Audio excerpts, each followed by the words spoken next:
E aí, Armando? Olá, Yolanda, tudo bom? Lugar bonito esse que a gente tá, hein? Muito massa. E aí, pessoal, tudo bom com vocês?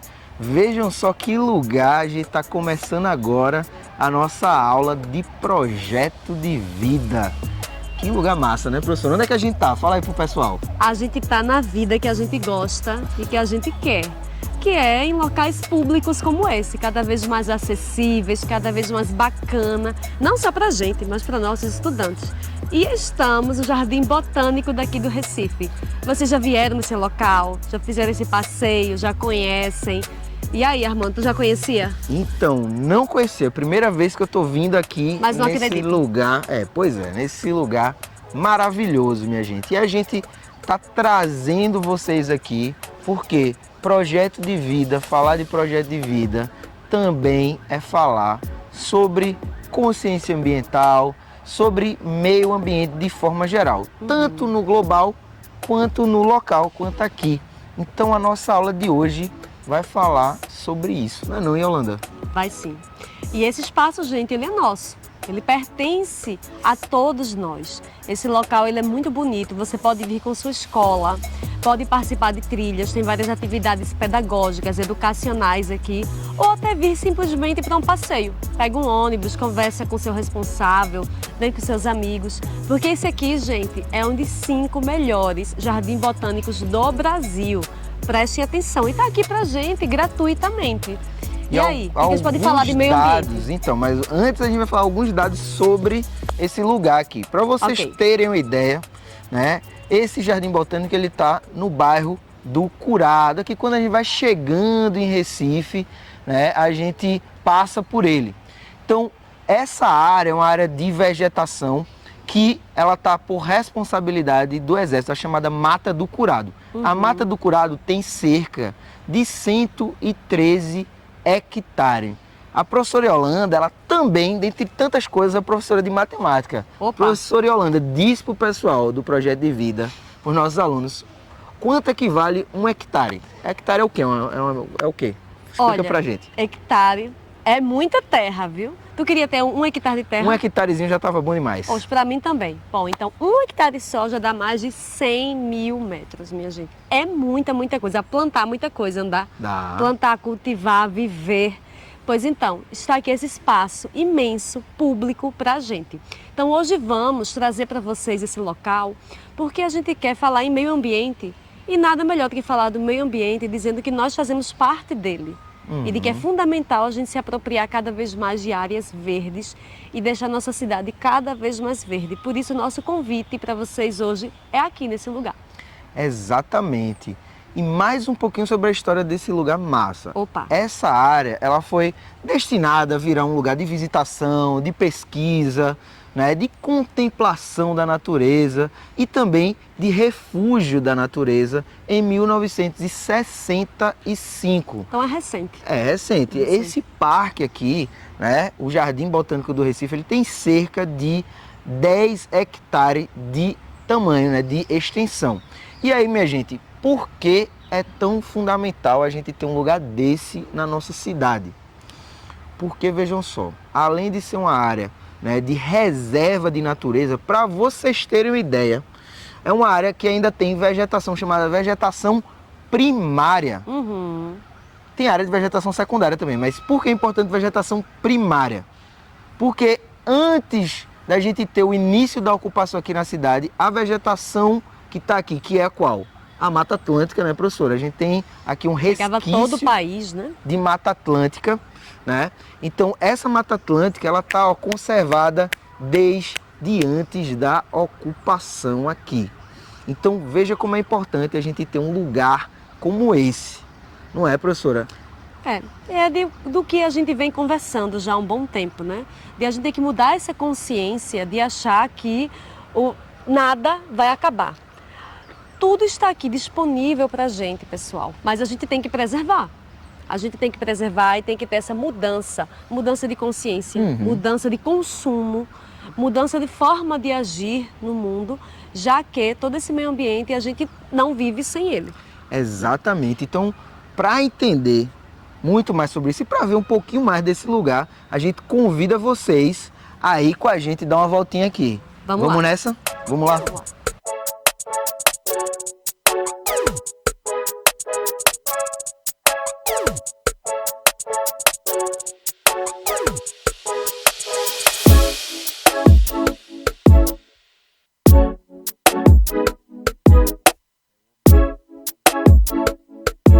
Minha gente, olhem só estar num lugar como esse. A gente fica emocionado, né, Armando? Exatamente.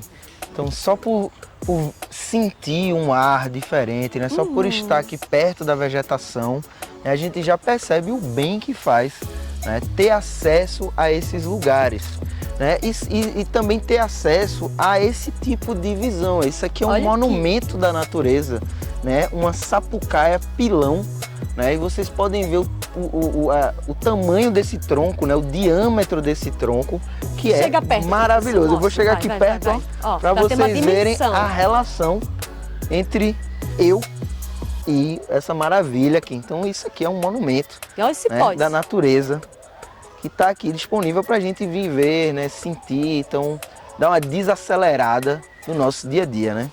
Tudo Vamos isso continuar. É projeto de vida, né? Isso é projeto de vida. A gente ter qualidade de vida, a gente ter acesso a esses locais públicos, a gente saber que isso pertence à nossa cidade e, por consequência, pertence a gente. E tu, que é da geografia, me conta aí o clima. Como é que um local desse importante para o clima da cidade? E a gente fala, né, como a gente falou antes, local e global, a gente fala de microclima e macroclima. Então, por exemplo, se a gente pensa no clima do Brasil, a gente está falando de macroclima. Se a gente pensa no clima do bairro do Curado, a gente está falando de microclima. Então, ter uma reserva de mata dessa é muito importante para o microclima, não só do bairro do Curado, mas também de Recife. Porque essas plantas elas vão estar aí, ó, liberando umidade na atmosfera. E essa umidade ela vai fazer com que tenha ali uma chuva no finalzinho do dia, aquele dia que foi muito quente, né? Então é um regulador térmico sensacional, né? Então, falando de impactos locais e globais, que a gente vai abordar um pouquinho mais sobre isso, é fundamental ter essa reserva de natureza aqui. Além de qualidade de vida, né? Além de dizer assim que faz parte sim da escola, faz parte sim de ideias educativas, a gente vê que nós fazemos parte desse mundo. Nós, enquanto espécie, não somos superiores a nenhuma outra. Então a gente repete a importância que tem a gente cuidar cada vez mais do nosso planeta, cuidar das árvores, do solo, do ar. E tudo isso vai ser fundamental para a nossa convivência enquanto pessoas na cidade. Então vamos conhecer um pouquinho mais esse jardim botânico tão bonito. Vamos lá? Vamos nessa.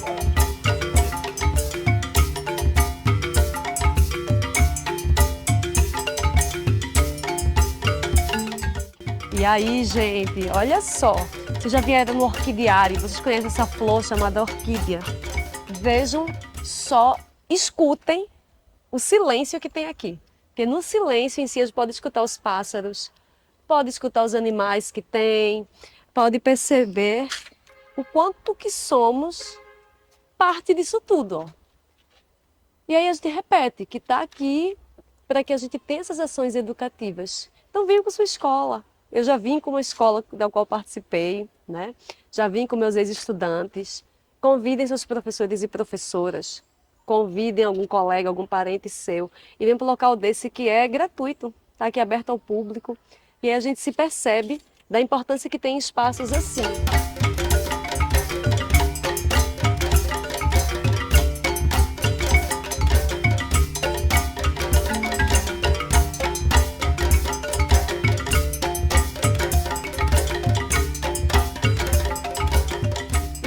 Lugar feito esse, nada melhor do que a gente falar de um tema bem importante, né, que são as ODS. Tu pode falar para a gente, enquanto geógrafo, o que são essas ODS? Então, ODS, Yolanda, são o assunto do momento. Eu vou dizer que é o assunto quente, porque tem a ver com o aquecimento global. Então, eles buscam, inclusive, reduzir o aquecimento global. Os ODS, eles são compostos de 17 metas globais. E quem estabeleceu isso foi a ONU, né? A ONU, junto com líderes de mais de 190 países, em 2015, pararam ali, foram conversar e disseram: vejam bem, a gente tem que fazer alguma coisa para erradicar 3 coisas desse mundo até 2030. Ok. Que foi erradicar a fome e a pobreza extrema, Sim. né? Erradicar a injustiça e a desigualdade e também combater e reduzir ao máximo as mudanças climáticas. Então, dessas 3 metas, se criou esses 17 objetivos. Exatamente, que Tá. são objetivos que vão ser muito amplos, muito abertos. Um deles tem a ver com a nossa vinda aqui hoje, Opa. que é o ODS número 15. Esse ODS número 15, ele fala, de forma geral, tem um nome bem extenso, mas ele fala de forma geral do objetivo, né, de se criar políticas, de se criar práticas, tanto locais quanto globais, que isso é muito importante para entender o objetivo disso aí, né, dessas metas, para proteger, né, restaurar e evitar a degradação justamente de conjuntos florestais, né? Então de áreas verdes, de áreas de floresta. Então esse parque aqui, ele representa muito bem, né, esse caminho para políticas mais sustentáveis, né? E essas políticas sustentáveis, elas vêm a partir justamente, Yolanda, de como você falou, né, das pessoas virem para cá, conhecer, né? Por quê? Fazer trilhas ecológicas, por quê? Porque na medida que a gente conhece um lugar, que a gente vivencia esse lugar, a gente entende a importância desse lugar ser protegido, desse lugar ser valorizado e da gente entender que é papel fundamental no nosso projeto de vida pensar de uma forma mais sustentável. E não é uma sustentabilidade mágica, né, de mudanças radicais no mundo, não. É a sustentabilidade do nosso dia a dia. Pensando, por exemplo, no nosso consumo, Sim. pensando, que mais? Nas marcas, na alimentação. Então, tudo isso que a gente já trouxe para vocês, tá? Tem que ser incluído no nosso projeto de vida. Pois é, são mudanças, né, que tem coisas que não dependem da gente. Por isso que tem ações governamentais maiores, que é justamente isso que órgãos como a ONU têm como objetivo e que o nosso país faz parte. Mas também tem coisas que dependem da gente e dessas mudanças que a gente pode fazer. Então, um local como esse, que é um local que, como a gente já disse, é educativo e que tem trilhas e que tem esse contato maior com a natureza, a gente vai se percebendo enquanto parte, né?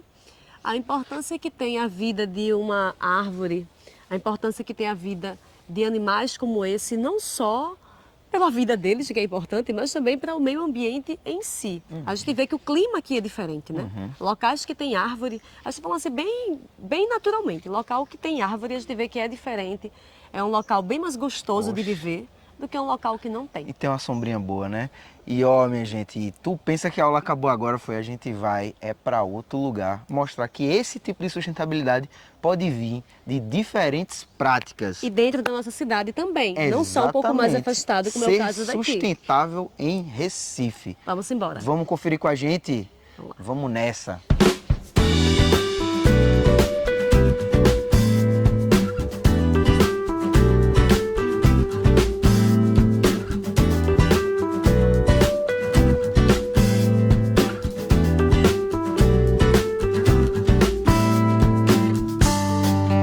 Já chegamos aqui. Vocês podem notar que a gente saiu de uma área verde que era fora da cidade e a gente está numa área também, né, arborizada, uma área verde, só que dentro da cidade. Existem sim espaços assim aqui em Recife. Onde é que a gente está, Yolanda? Então, nós estamos em Casa Amarela, que quem conhece a nossa cidade e talvez a sua escola esteja aqui, né, nesse bairro que é muito popular e também é muito populoso. Casa Amarela é um bairro grande, se divide por muitas e muitas ruas e a gente está aqui na horta comunitária de Casa Amarela, que tem uma história super bonita, uma história recente. Tu conhece? Não, conta pra gente. Eu vim aqui justamente conhecer. Primeira vez que eu tô vindo aqui e vim conhecer porque eu sei que você sabe direitinho dessa história. Ah, eu sei, porque eu faço parte dela também. Olha aí. Faço parte dela do seguinte, minha gente, é assim. Esse terreno aqui que vocês estão vendo agora, arborizado, super bonito, tá um pouco de calor, né? Tá um sol quente, mas aqui não tá tanto. Aqui tem muito vento. Por quê? Porque esse terreno, ele era, até 2015, um terreno baldio, era abandonado. E o que funcionava aqui, muitas e muitas pessoas até jogavam lixo, tava isso aqui tudo entregue E as pessoas começaram a pensar, por que não fazer coisas diferentes aqui nesse espaço? Que pessoas, professora? Aqui da comunidade. O pessoal que mora aqui no Aqui entorno, da vizinhança. ou seja, a vivência no lugar, no território, a Sim. observação e aquela vontade, né, de fazer alguma coisa diferente. Foi isso que gerou as primeiras sementes daqui, então. E essa vontade mesmo de ter um local de lazer, um lugar gostoso, de sombra. Como vocês podem ver, dá para vir aqui tranquilamente, traz as crianças para brincar, traz o cachorro para dar uma volta. Os amigos, amigas, namorados dão um passeio, ficam de boa, mas era abandonado. Vou até procurar algumas fotos da gente da época. Eu não moro aqui, mas eu trabalhava próximo aqui. E eu tenho amigos que moram aqui. E aí a gente começou a pensar nessa horta comunitária. E, gente, era realmente vazio. Aí a gente fez a horta, ela bem pequenininha, foi crescendo, ela foi ampliando. E a gente foi plantando árvores. E vocês vão ver a quantidade de vegetação que tem no espaço, que não é um espaço tão grande. Mas em apenas 7 anos, teve toda essa modificação e foi feita a partir da gente, foi feita a partir das pessoas. Que a gente começou a horta aqui, eu tenho muito assim, orgulho de dizer que a gente foi levando outros momentos de hortas para as escolas da própria Prefeitura do Recife. Foi a partir desse trabalho que a gente fez aqui. Foi a partir daqui também que se teve a iniciativa de começar a se pensar o Mais Vida nos morros. Começar a se pensar na escola que eu trabalhei até pouco tempo, na Bomba Demetério, Josefina Marinho. A gente tinha uma horta super bacana lá. E a gente colhia, plantava e colhia os temperos, algumas verduras da horta e fazia o lanche das crianças também. Massa. Então tudo a gente começou a partir desse lugar aqui. Vamos mostrar alguma dessas árvores? Vamos.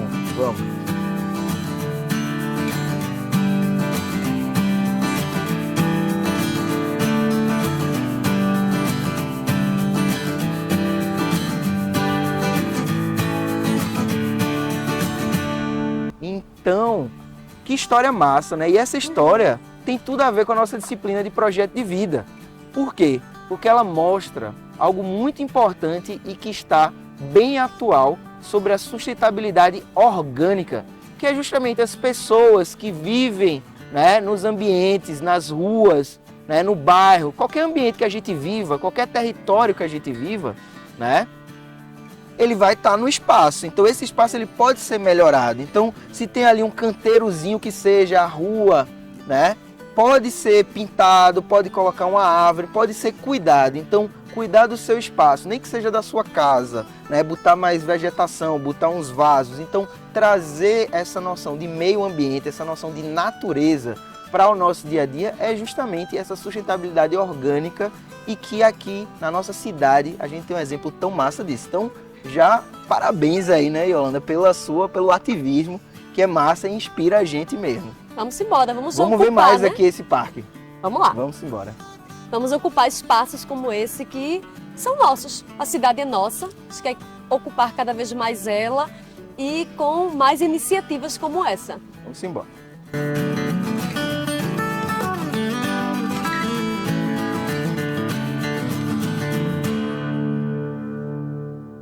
Então essas árvores, não existiam nenhuma aqui, nenhuma dessas árvores? A maioria não. A maior parte delas não. São as maiores que a gente vê ali por trás. Essas daí são mais antigas, né? Sim, mas olha esse baobá aqui, ó. Esse aqui, vamos até, ó, tem um lugar especial aqui, né, desse baobá. E a gente já gosta de baobá, né? Que é mesmo, né? Na nossa aula magna, quem viu a nossa aula magna, viu que a gente foi naquele parque dos baobás, né, lá na beira do rio. Então, esse lugar aqui é realmente massa para sentar e trocar uma ideia. Isso me lembra, meus alunos, né, do que a gente estava falando lá no Jardim Botânico sobre os Objetivos para o Desenvolvimento Sustentável. Até porque, né, nossa aula está bem focada nisso hoje, né? Nessa visão de sustentabilidade no nosso dia a dia. E esse tipo de atitude está bem dialogando, né? Está dialogando muito bem com esses Objetivos para o Desenvolvimento Sustentável, que, inclusive, né, tem como um dos 3 pilares o objetivo de reduzir os efeitos das mudanças climáticas. E vocês sabiam, acho que talvez vocês tenham escutado falar, se não, vou escutar falar agora. Essa semana está acontecendo um negócio chamado COP, a COP27. COP27 está acontecendo lá no Egito, ó, lá no norte da África. para falar sobre o quê? Essa COP é uma sigla, significa Conferência das Partes. Então, os chefes de estados, ambientalistas de vários países estão lá no Egito atualmente debatendo sobre o futuro das questões ambientais. E o que é que isso tem a ver com a nossa aula, Yolanda? Tem tudo a ver. Tem tudo a ver até pelo que a gente já mostrou a vocês lá no Jardim Botânico. A gente olhar também um local como esse. Primeiro a gente quis trazer um local dessa preservação realmente, né? Ambiental, um local diretivo para cuidados. Seja patrimônio mesmo, patrimônio, né? Sim. E que é nosso e muitas vezes a gente não conhece, né? Uhum. E agora a gente quis trazer um local dessa mudança feita pela comunidade, essa mudança feita pelas pessoas que se interessam em ter uma sociedade, em ter uma cidade cada vez mais sustentável, cada vez mais ambientalmente segura, porque tudo isso faz parte da gente, tudo isso faz parte de nós. E aí a gente falou lá a respeito disso, né? A gente disse o quanto que é importante para o nosso projeto de vida a gente se perceber como alguém que faz parte desse meio ambiente. Uhum. E que ações como essa, né, vão se reverberando, por exemplo, na cidade, né? Como a professora falou, né, as pessoas comuns, né, no seu dia a dia, observaram esse ambiente e perceberam que poderia gerar uma mudança ali. Essa mudança, ó, começou a virar outras coisas. Então a gente pensa... Outras hortas comunitárias, né? Outras escolas que adotaram. Que está desconectado, né? Que a ação da gente não vai gerar nada. E muitas vezes a gente não tem nem noção do que acreditar realmente na mudança, né? Acreditar realmente que é possível fazer diferente, que é possível ter um ambiente melhor, é realmente praticável e pode ser praticável se todo mundo se unisse, cada um individualmente tiver a compreensão disso, né? E ainda mais nossos estudantes, né, que são jovens, se a gente não acreditar enquanto ser essa mudança, esse agente de mudança para o mundo, que futuro que a gente vai ter? Como é que a gente vai poder sonhar? A gente começou nossas aulas de projeto de vida falando justamente isso, sobre os sonhos. Então, qual o sonho que você tem para você? Qual o sonho que você tem para a sua cidade? A gente não está desconectado da cidade, a gente faz parte da cidade. Então, qual o projeto que você tem? O que é que você objetiva? Óbvio que a gente tem projetos individuais, mas esses projetos coletivos, esses projetos para toda a comunidade. Na nossa primeira aula, na nossa aula magna, a gente estava junto de um baobá. Então, como é que a gente, hoje também, nessa nossa sexta aula, né? Sexta aula, estamos embaixo de outro baobá, bem menor que aquele. Então, aquele baobá grandão, que a gente viu com mais de 300 anos, já foi jovem como esse aqui. Já foi tudo parte de um sonho também, né? Ele poder crescer e estar como está hoje. Mas e essa COP? O Brasil está participando? O Brasil está lá sim. Oxente. O Brasil é um ator muito importante, né? Por tudo que a gente escuta falar da Amazônia, né? Da possibilidade que a Amazônia tem de regular a temperatura, as chuvas, enfim. O Brasil está voltando a ser um ator ambiental importante no mundo, né? O nosso amigo está lá, né? O nosso amigo está lá. Nosso amigo está lá. Nós temos um amigo que é cacique de um povo chamado Iauanauá, que fica na Amazônia Acreana, aqui no Acre, e ele está lá representando os povos indígenas do Brasil nesse momento. Que massa. Exatamente. E que massa, né? Então, mas a gente tem que deixar um desafio para esses jovens. Então, e aí, qual vai ser? O desafio vai ser o seguinte, presta atenção aqui. Vê só, a gente falou aqui dos ODS, beleza? E esses ODS, eles são bem amplos, como a gente explicou para vocês. Então a gente quer que vocês deem uma olhada especificamente em alguns desses. São 17, mas a gente vai separar aqui 3 ODS para vocês olharem, né? E que tem a ver com esses lugares que a gente passou e com as temáticas que a gente está abordando. Então o ODS 2, o ODS 11 e o ODS 15, tá? Que tem a ver justamente com o que a gente está abordando aqui. Então, como é que chego nos ODS, professor? Bom, vocês sabem que tem aquela ferramenta de busca que é só botar ODS 2030 e aparece rapidamente, tá? Eles sabem. Com certeza. Sabem. Então, vão lá, tem uma página oficial da ONU Brasil, que tem lá todos os ODS, é uma tabelinha coloridinha assim, bem bonita. Qualquer dúvida, pergunta ao tutor, tutora, exatamente, né? Dá uma olhadinha. olhadinha. Aí vocês vão, ó, leem lá, escolhem, tem muitas possibilidades, então escolhem uma, apresenta para a turma e fala o que vocês pensam, né? Que vocês podem agir para o futuro, né? Dentro desses ODS. O que é que vocês poderiam mudar? E aí, a gente quer ouvir isso aí de vocês. Pode gravar vídeo, pode escrever texto, a gente vai deixar bem aberto isso daí para o que vocês sentirem de fazer, vocês fazerem, beleza? E de repente fazer iniciativas assim na própria escola, hein? Exatamente. Vamos Se enxergar, embora. faz o projeto, beleza? Então a Tchau, gente vai gente. ter que ir, minha gente. Vamos embora, um Vamos dar aula abraço aqui para semana você. que vem de novo? Vamos emendar. Vamos emendar. Valeu, Tchau, pessoal. gente. Tchau, tchau.